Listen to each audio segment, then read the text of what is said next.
Halo sahabat-sahabat semuanya, selamat datang di Zainal Arif Channel. Video saya kali ini akan memberikan informasi tentang KIP kuliah tahun 2021.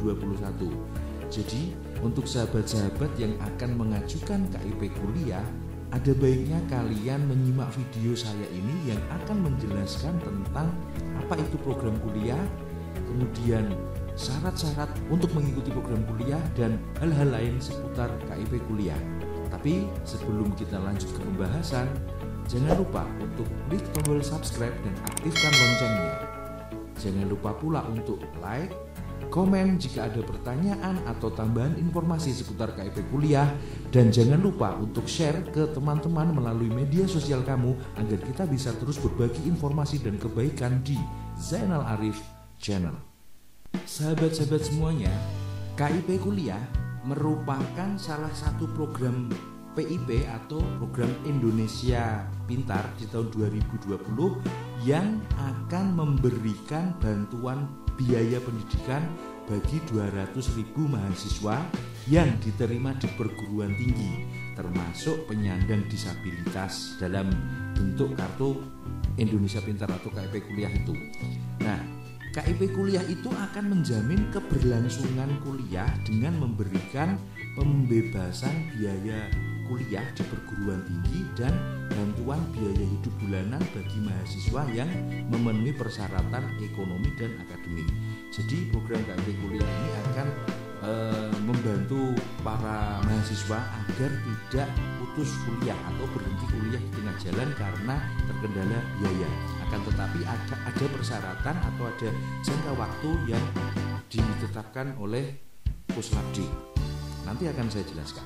Untuk tahun 2021 ini, pemerintah melalui Puslapdi Kemendikbud atau Pusat Layanan Pendidikan Kemendikbud kembali akan menyalurkan bantuan untuk melanjutkan pendidikan tinggi kepada 200.000 mahasiswa. Siapa saja yang bisa mengajukan atau berhak untuk menerima KIP kuliah? Ini.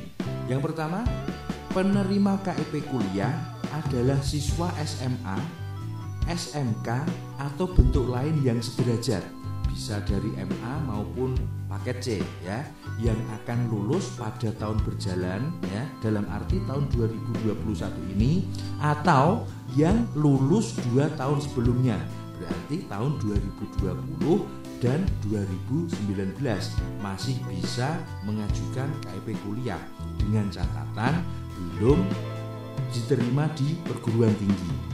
Kemudian yang kedua, memiliki potensi akademi baik tetapi memiliki keterbatasan ekonomi yang didukung bukti dokumen yang sah. Dokumen pendukung ini akan saya jelaskan nanti. Kemudian yang ketiga, lulus seleksi penerimaan mahasiswa baru melalui semua jalur masuk perguruan tinggi dan diterima di PTN atau PTS pada program studi yang terakreditasi. Jadi kalau misalnya kamu memenuhi persyaratan kemudian mendapatkan KIP kuliah ya, kamu harus diterima di perguruan tinggi negeri melalui berbagai jalur, baik itu SNMPTN, SBMPTN maupun mandiri ya.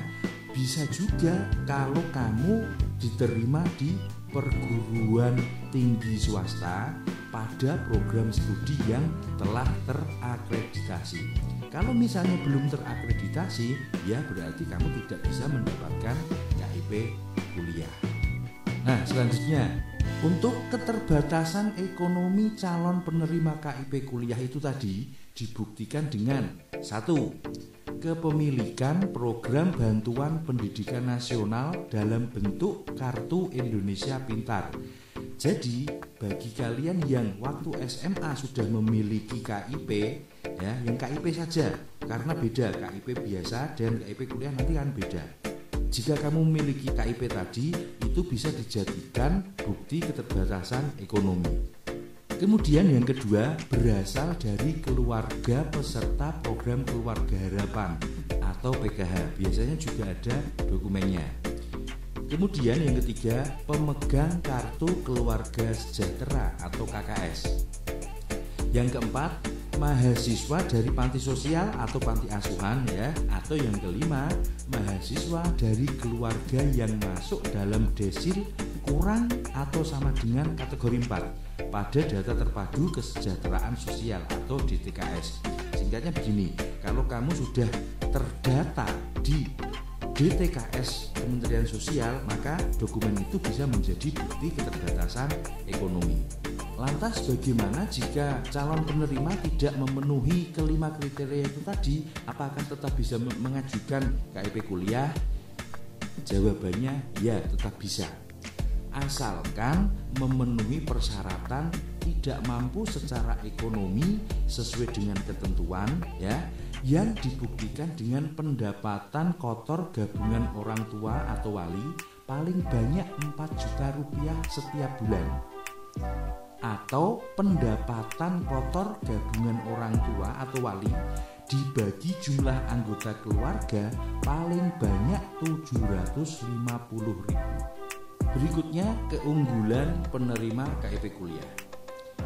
Kalau kamu mengajukan KIP kuliah ini akan mendapatkan beberapa keunggulan, yaitu antara lain yang pertama, pembebasan biaya pendaftaran seleksi masuk perguruan tinggi. Misalnya kamu nanti ikut UTBK, nah di mana UTBK itu harus melakukan pembayaran sesuai dengan kategori yang nanti kamu ikuti. Maka jika kamu mengikuti program KIP kuliah ini dan kamu terdata di DTKS Kementerian Sosial, maka kamu tidak perlu membayar biaya UTBK. Akan tetapi kalau kamu mengajukan KIP kuliah tetapi kamu tidak terdaftar di DTKS, maka kamu tetap akan dikenakan biaya untuk mengikuti UTBK. Kemudian keunggulan yang berikutnya adalah pembebasan biaya kuliah atau pendidikan yang dibayarkan langsung ke perguruan tinggi. Jadi biaya SPP atau biaya lain yang ditentukan oleh perguruan tinggi yang menerima kamu nanti akan diganti atau dibayarkan oleh KIP kuliah.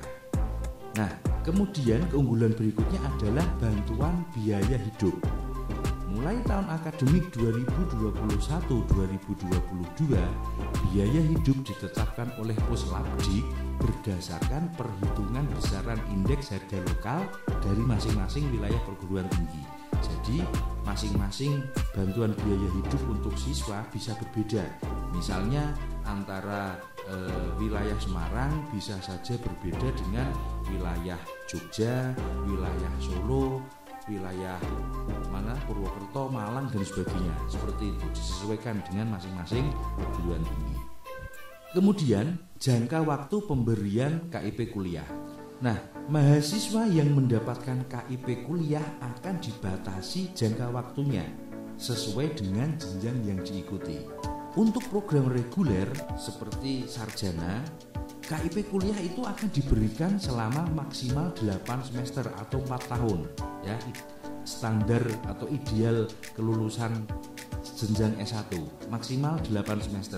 Jika kamu melebihi semester yang ditetapkan, misalnya kamu lulus sampai semester 9, maka biaya pendidikan atau biaya kuliah di semester 9 itu tidak ditanggung oleh KIP kuliah, tapi ditanggung secara pribadi dan tidak mendapatkan bantuan biaya bulanan juga. Nah, untuk D4 maksimal 8 semester juga.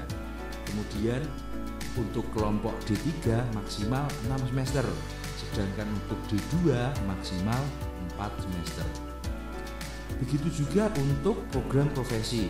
Untuk dokter maksimal 4 semester, kemudian dokter gigi juga 4 semester, dokter hewan juga 4 semester, kemudian nurse maksimal 2 semester, apoteker 2 semester, dan guru maksimal 2 semester. Harap diperhatikan mengenai jangka waktu itu, jangan sampai kuliah kamu melebihi dari jangka waktu yang ditetapkan oleh Puslapdik. Nah, penerima KIP kuliah ditetapkan oleh Puslapdik atas usulan perguruan tinggi setelah mahasiswa melakukan registrasi di perguruan tinggi. Jadi kamu mengajukan KIP kuliah, mendaftar atau registrasi KIP kuliah, kemudian dimasukkan ke dalam sistem pendaftaran sesuai jalur yang kamu ikuti, ya. Kemudian nanti setelah kamu diterima di perguruan tinggi itu, nanti kamu akan diusulkan ke Puslapdik untuk ditetapkan menjadi mahasiswa penerima KIP kuliah jika memenuhi persyaratan yang sudah ditetapkan. Nah, bagi calon penerima KIP kuliah yang telah dinyatakan diterima di perguruan tinggi, maka dilakukan verifikasi lebih lanjut oleh perguruan tinggi sebelum diusulkan sebagai calon mahasiswa penerima KIP kuliah. Jadi, sekali lagi perlu kalian pahami bahwa kalau kalian mengajukan KIP kuliah ini, belum tentu nanti pengajuan itu diterima dan mendapatkan bantuan biaya pendidikan maupun biaya hidup bulanan. Jadi sekali lagi sahabat-sahabat pahami mengenai informasi ini sehingga nanti tidak terjadi salah paham atau miskomunikasi antara calon peserta dan pihak penyelenggara. Selanjutnya, jika sahabat-sahabat mengalami kesulitan dalam mendaftar KIP kuliah, maka sahabat-sahabat bisa memanfaatkan layanan yang disediakan oleh SIM KIP kuliah ini, ya. Bisa memanfaatkan fasilitas informasi pertanyaan yang sering muncul, ya. Kemudian memanfaatkan helpdesk di halaman SIM KIP kuliah ini, ya. Manfaatkan juga email pengaduan dengan alamat pengaduan@kemdikbud.go.id ini. Kemudian kamu juga bisa memanfaatkan sosial media resmi KIP kuliah dengan akun Instagram @puslapdik_dikbud ini. Kemudian bisa mendiskusikan dengan pengelola atau operator KIP kuliah di perguruan tinggi bagi mahasiswa yang telah diterima dan melakukan registrasi di perguruan tinggi. Demikian tadi sahabat-sahabat semuanya penjelasan saya tentang KIP kuliah 2021. Mudah-mudahan bermanfaat, menambah wawasan, dan pada akhirnya nanti sahabat-sahabat semuanya diterima menjadi mahasiswa di perguruan tinggi dan juga diterima pengajuan KIP kuliahnya. Akhir kata, terima kasih atas dukungan sahabat-sahabat semuanya. Sampai jumpa di video-video saya berikutnya. Salam hangat dari saya, Zainal Arif.